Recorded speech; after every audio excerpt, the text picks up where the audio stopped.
Hi అండి, welcome back to my channel Maruti educational world. అందరికీ నమస్కారం. ఈ రోజు నేను చెప్పొచ్చే టాపిక్ ఏంటి అంటే సబ్జెక్ట్ వచ్చేసి child development BEd related subject అన్నమాట. బీఈడి ఎవరైతే చేస్తున్నారో వాళ్ళందరికీ సబ్జెక్ట్ అన్నది చాలా ముఖ్యము. ఈ సబ్జెక్ట్ లో అంటే చైల్డ్ డెవలప్మెంట్ సబ్జెక్ట్ లోని ఈ రోజు నేను చెప్పబోయే టాపిక్ ఏంటి అంటే వికాసము అంశాల గురించి చెప్తున్నాను. అయితే టాపిక్ లోకి వెళ్ళిపోదాము.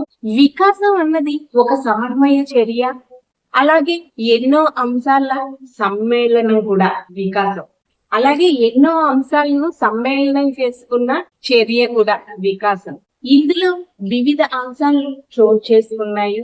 ఆ అంశాలు ఏంటి అని అంటే శారీరక వికాసం లేదా భౌతిక వికాసము, చాలక వికాసం అని కూడా అంటారు.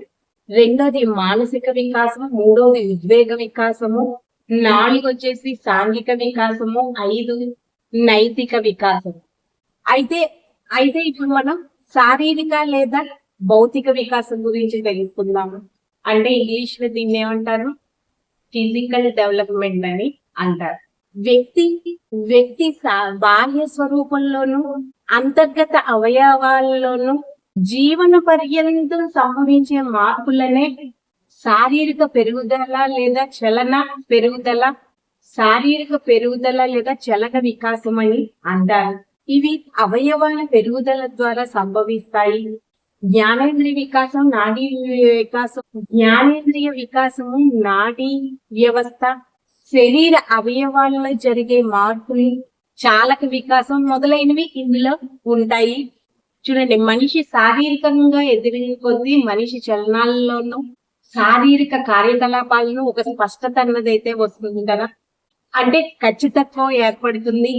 ఇలా శారీరక పనుల్లో కలిగే వికాసాన్నే చాలక వికాసం అని అంటారు. ఇది శారీరక వికాసంతో సంబంధం అన్నది కలిగి ఉంటుంది. ఇప్పుడు శారీరక పెరుగుదల నియమాల గురించి తెలుసుకున్నాము. ఈ నియమాలు అన్నవి 5 ఉంటాయి. వికాస దిశ నియమం అంటే శారీరక వికాసంలో ముందుగా తల అన్నది అభివృద్ధి చెందుతుంది.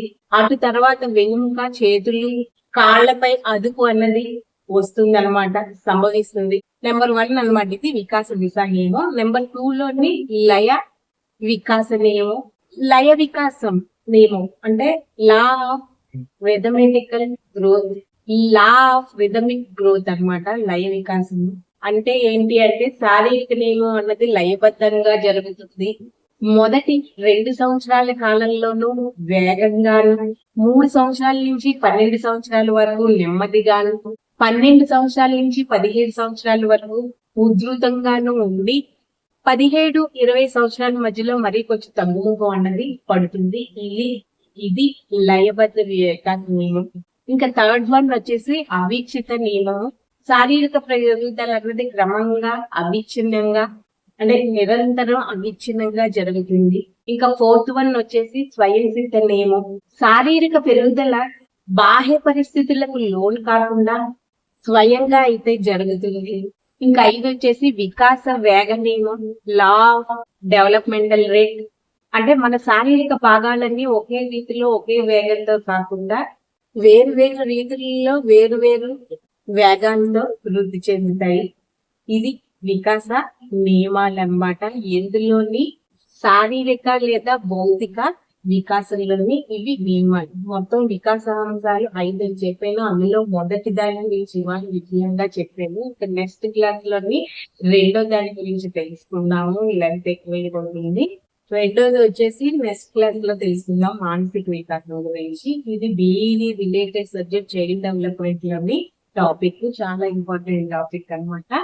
ఈ వీడియో కనుక నచ్చితే ప్లీజ్ లైక్ చేయండి, ఛానల్ అయితే సబ్స్క్రైబ్ చేసుకోండి. Okay, thank you.